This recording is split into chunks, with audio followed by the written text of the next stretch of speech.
Rick. And at this time, I'd like to call forth here Ilarion Merculieff. Martoya? All right, close, close. President and founder of Global Center for Indigenous Leadership and Lifeways. And Ilarion has over 50 years of experience serving his people. And, we're really excited that he's here to speak about the issues related to cultural and community wellness, traditional ways of living, elder wisdom, climate change, and the environment. So let's give a warm welcome to Ilarion as he comes up to the stage to join us here today. And also joining Ilarion, we'd like to invite Henry Quickbear Sr. from the Treaty Council here to cultural manager at the Sichangu Dakota Early Childhood Program to come forth and join Ilarion here as they share and close out this morning's presentations. And, it's a collaboration between our peoples, and we're really appreciative to have the different relatives from different parts of Grandmother Earth here with us today. So let's give Ilarion and Henry a round of applause as they share this morning.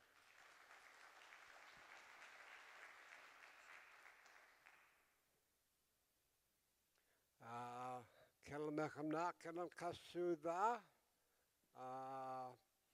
Angwan Tigananganway Unanganakta Kuya. I said, hello, good morning. The morning tastes good. That's the way our people greet each other every day. And I said, Angwan, which means hello, my other self. And that's the way we greet each other too. And I said, I'm Unangan. We don't use the word Aleut because that's given to us by our former oppressors. We use Unangan, which means the people by the sea. And we've been in the Bering Sea for over 10,000 years, and we're still there. And I said my traditional name is Kuyach, which means like I was given that name at 4 years old by the last Kuyach that was left alive. His name was Sergei Savorov. And it means like an arm extending out from the body, a carrier of ancient knowledge into modern times, a messenger.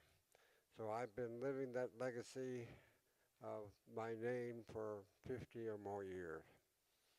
So before we start, I want you to humor me.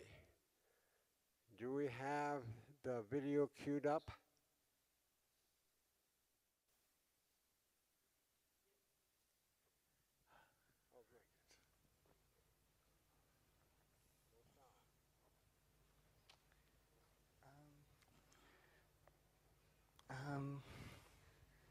Well, now I'm here, I don't really know what to say.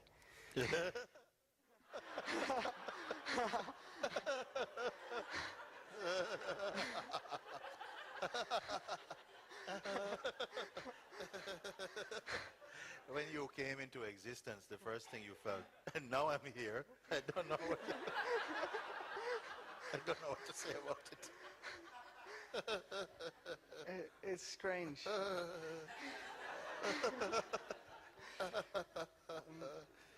I had like all of these ideas and things running through my head, and now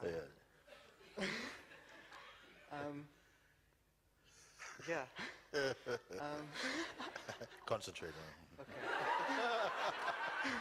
on. Okay. Concentrate. Okay.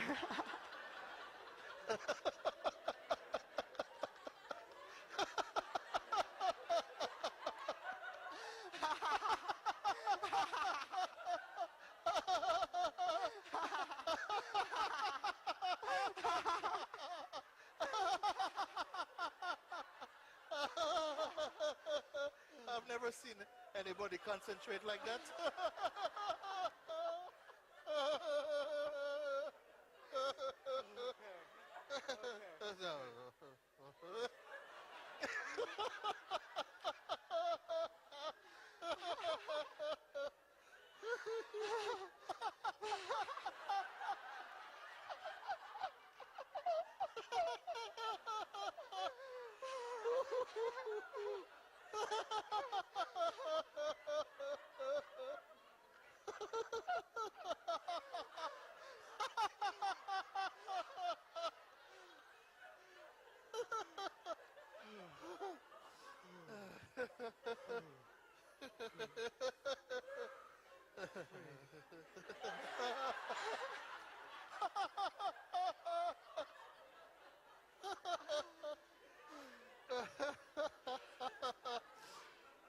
Well, thank you very much.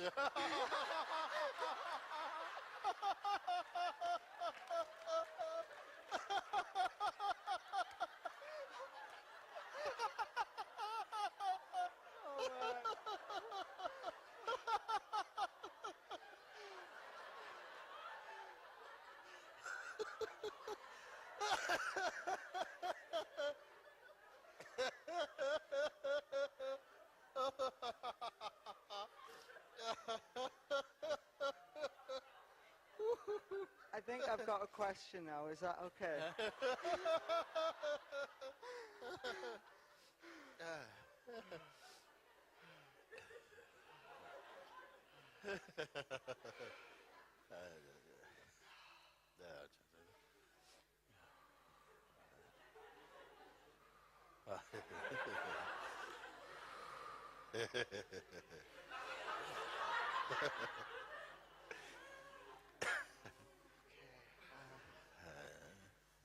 All right.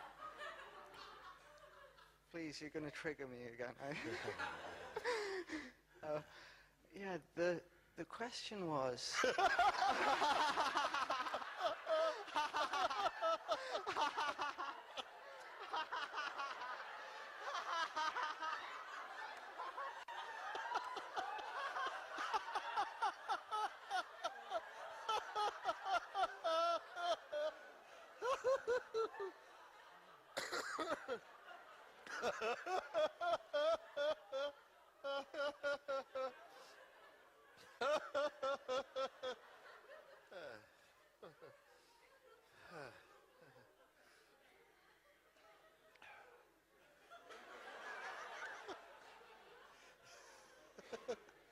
I really here? Yes, yes. The question was. Okay. Yeah, yeah. The question was.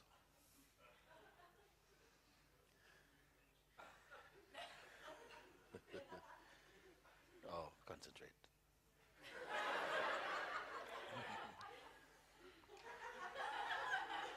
Like this, yes, yes.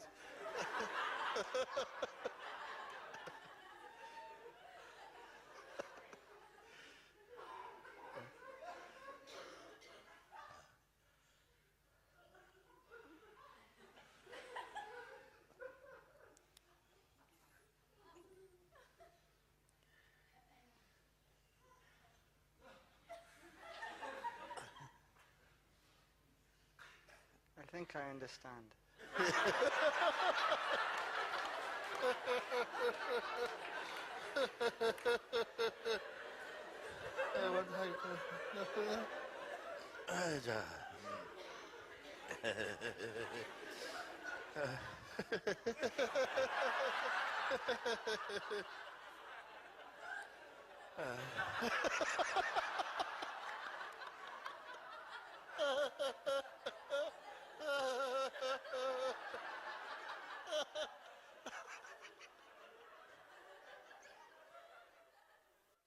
I hope you enjoyed that.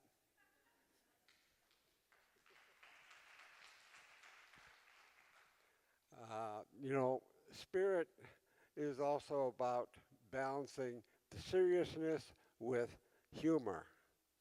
And humor doesn't need words. I like this one because it reminds me of what a similar thing happened to me in Alaska. I was talking before about 100 health aides, and something happened, and then, I don't know, we started laughing, and we laughed for half an hour. We were gut-wrenching laugh and tearing up so bad. So that was just a little reminder. Okay, You know, I never know what I'm going to say before I get before a group of people. Um, you know, I had an elder, his name was Howard Luke, and we were exchanging tape recordings. This was before we had mobile telephones. And I was on St. Paul Island in the middle of the Bering Sea, and he was up in Fairbanks. And he said, one of the recordings was, anybody who has to speak before a group of people and read from a piece of paper has no business being there. You know, this is a very subdued audience. Uh, well, you know, I come from remarkable people, the Unugan people in the Bering Sea.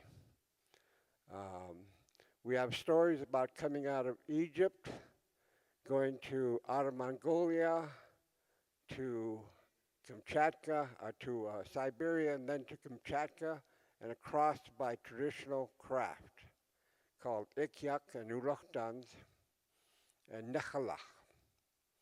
And these were our transportation, and we crossed into our lands where there was nobody there on the Aleutian Islands by that traditional way, not by the Bering Land Bridge, as most of the anthropologists say. But they don't listen to us. So, but anyway, we crossed in that way because we were expert boats people. And we have stories about our ikyaks, our one-hole kayaks, going all the way down from the Bering Sea to the tip of South America. And, you know, we had stories about that. And I said, okay, that's fine. I'll record that in my mind. And then I had an opportunity. I was invited by the Mapuche people to help them with their ceremony that they hadn't performed in 100 years. And they told me there's a group of Quechua and Aymara spiritual leaders that have come down the Andes Mountains and came here in days of riding. And they were here they heard your traditional name and wanted to meet you. I said, okay, it must be really important. And sure enough, when we got to the sacred ceremonial grounds, the 7 Quechua and Aymara spiritual leaders were there, and they wanted to know how I got my name, how it's pronounced, and what does it mean. So I told them. We had 2 interpreters, and one of them, they got together. They were really excited, and they came back to me and said, we have exactly the same name. It means exactly the same thing, and it's given in exactly the same way as you. And that was affirmation. The reason that they were excited is because that was affirmation that they were the go-betweens for our people and people in South America. And what we used to do is import healing songs and healing herbs from South America. So they say Native people, we don't know each other across the world. We do. We have an elder that used to live. He's died now. He said, or he has a necklace. He's a great spiritual leader in South Africa. And he has this necklace that he's given that's at least 500 years old. And he wears it, and it contains the story of the people, his people, and the prophecies, what's going to happen. But on that sacred necklace was a red stone from the Black Hills, from the sacred Black Hills, 500-year-old necklace. So we know we have been communicating and physically visiting around the world. And this is something that Western systems don't acknowledge, but it's true. Now, I come from a remarkable people, as I said, and we had a way to study the body inside and out. We had names for every part of the body, and we were the only people in Alaska that didn't have footwear even in the wintertime. Imagine that. And we had remarkable things that we did. We even had a word for billion. Why would any traditional group in the world have a word for billion? You can't count a billion anything. You can count 2,000 stars, maybe. And you can't count a billion any animals. So I asked people, why do you think they had a word for billion? And so this is the way that I grew up. I grew up in a traditional way. Our generation, I have a friend here who's also a colleague, George Pletnikoff, and he knows this, that we were the last generation that had fully intact traditional upbringing. And the whole village raised me. I had to spend equal time with the elders, with the men, with the women, and with my peers. My job with the peers was just to play. With the elders, I was to listen. They would take me out every weekend, and they'd tell me story after story after story from age 5 to age 13. And the women would teach me the women's ways. And the men, of course, would take me out hunting and fishing and teach me about the men's ways. And this was a rich way to grow up. I live on an island that's 12 miles long and 5 miles wide. And it had, when I was a child, 1.2 million northern fur seals and 2 million seabirds, 1,000 reindeer, and 500 Unungan people. It was a magical place to be. But at the same time, we had a government cover-up. We were slaves first to the Russians and slaves with the American government until 1966. So George and I were slaves. And I remember getting government-issued clothing. It had government-owned the houses. They provided the food, and they used that against us to make sure that we conformed to government policy. I remember a guy, his name is Andronic. This was 1950s. He went down and trashed the government agent's office, and the government agent knew he had to make an example out of him. Otherwise, he'd have an insurrection. So this Andronic had a wife and 5 kids, and he was cast to the end of the island without any provisions, thinking that he might die. But he survived because people smuggled stuff out to him. In the meantime, his family, 5 members, each of them were placed in different homes or houses.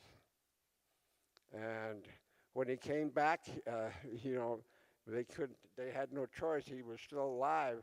So he came back after 3 months, and he was told he will never see his family again, each one of the members, because if he did, he would be transported off the island without his family.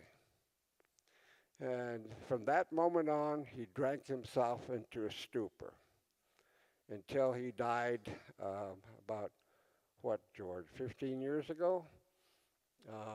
And every member of his family died of alcohol complications.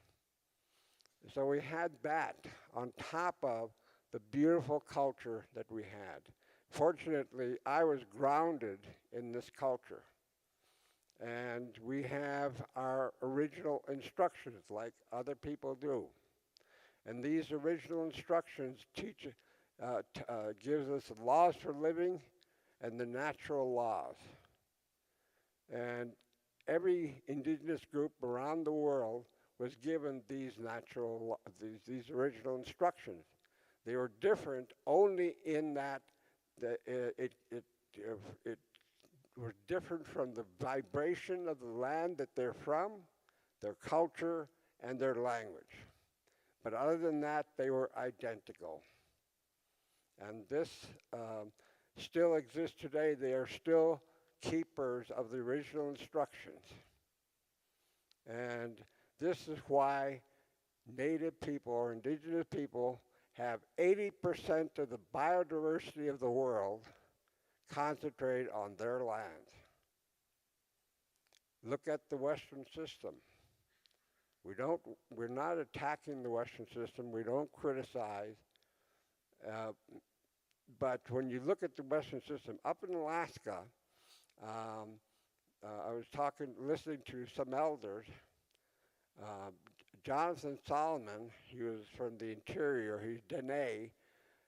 We were meeting with government scientists, and he said, you think there are a lot of caribou today because they're a quarter-mile wide and they run for 3 hours across the Yukon River. He said, when I was a kid, they were a mile wide and they ran for 3 days. And then an elder from Yupik, Southwest Territory, he said, yeah, you know, the average king salmon when I was a kid was 150 pounds. Now you think 60, 70 pounds is a big salmon. Says ever since Western management came into Alaska, every single species declined, and they're still declining. The northern fur seals that we have a reciprocal relationship with, we used to have 1.2 million fur seals. Now there are about 135,000. You know, and we didn't do that. Something else did that, and it was part of it was high seas fishing and climate change, or climate crisis, as indigenous people like to call it. And so this is the kind of thing that we see around the world. I don't see most of our elders here. You see these white things here, those are reserved for our elders. We have those elders to fill those seats, but they're too tired to be here right now. But these elders tell us a lot of things. You know, they said, you know, business as usual is not going to work today. We have to change our consciousness now. And we first met in Kauai in 2017. This is where I got this, was given to me on behalf of the elders that were there. It was given to me by a Kyrgyzstan snow leopard shaman to remind me of the responsibility that it takes to be a spokesperson for the elders. And these elders, we had ceremony in the morning, at sunrise, every night, every morning, and then talk during the day. We only asked 2 questions. What is the state of the world as we see it now, and what must we be doing now? And we took that and made a film out of it, and it was launched by Reuters in Earth Day 2020, and interpreted into 15 different languages, and seen by over 80,000 people the first day. So we knew we had a good launch. This film contains the messages of these elders. This is why I work with elders from all over the world, because we are saying the same thing about what is happening now. They're saying that traditionally the heart used to tell the mind what to do. Now the mind tells the heart what to do. And this is why we have the evil spread throughout the world today. Now, the mind is logical and rational. And so the world is now bought into logic and rationality to manage everything. And where indigenous people, they go from the heart. And the heart tells the mind what to do, and the mind's job is to implement what your heart is telling you. Now, we have left our hearts because people don't want to feel all the traumas that they've experienced in their life. They don't want to. It's too painful. So they've left their hearts. And they creating things mentally. You know, business as usual is not going to work. That's what the elders are saying. Mentally, it's creating things that are out of balance, out of harmony with Mother Earth. Everything, you name it. Hybrid fuels. The U.S., when they converted to hybrid fuels, the world's farmers changed many of the world's farmers changed their crops that they're raising from food crops to fuel crops. And that increased the cost of living, cost of eating around the world, and starvation. That's an example of the state-of-the-art thinking and state-of-the-art technology. It's not going to work. And indigenous people know this. What indigenous people know is that everything is connected. Everything, everything. And of course, physics is beginning to see that. And so these things that are connected works in a whole, where some of the parts then it becomes greater in the whole. The whole is greater than the sum of its parts. And so when the Western world looks at wilderness, for example, or every aspect of the subsets of wilderness, like wildlife refuges, wild and scenic rivers, protected areas, all of these things which have done great harm to indigenous people are taking pieces of Mother Earth to try to figure out how to save it. And we're in a paradigm where we're victim, perpetrator, or savior. And the elders say we've got to get out of this paradigm. You know, we're not going to save Mother Earth. You heard it this morning. We're not going to save Mother Earth. My friend George, he tells me about, you know, what's this thing about protecting Mother Earth? Mother Earth, she's lived for billions of years without us. Then we come along the last 250,000 years, and we think that what we destroyed we can help fix. We're not. Mother Earth, you know, she showed us in the pandemic what she can do. Everything stopped. Nobody was using cars, and people stayed home around the world. And what happened? You could see the Himalayas from India for the first time in 30 years. And animals were showing up where people used to be around the world. And the ozone layer above the Arctic healed. This was Mother Earth showing us that she is capable of taking care of herself. She does not need us. But she's crying now, as you heard Dakota people talk about. Now, our people, indigenous people, talk with Mother Earth. Now, the Western world thinks that that's a myth. It is not. I have met many people around the world that still talk with Mother Earth by being in the heart. It's the only place that is connected to the divine. And she is crying because of what we're doing. And that she has to protect herself when it's getting too much. And so she is healing. She is not doing it because she's angry at us. She's trying to heal.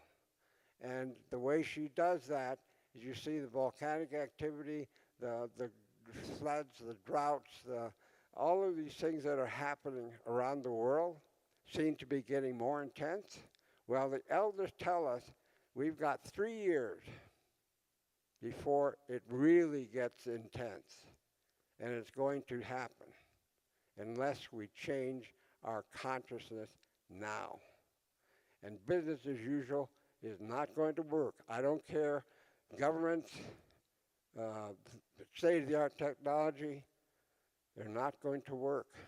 We're depending on the things on the outside when we should be looking on the inside to our hearts.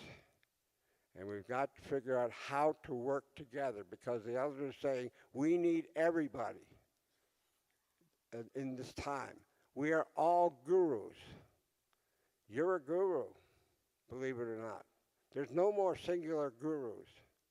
And the answers that we have are in our hearts if we can listen to it. So we pray that you all will hear this message from the elders and pay attention to it because we don't have much time.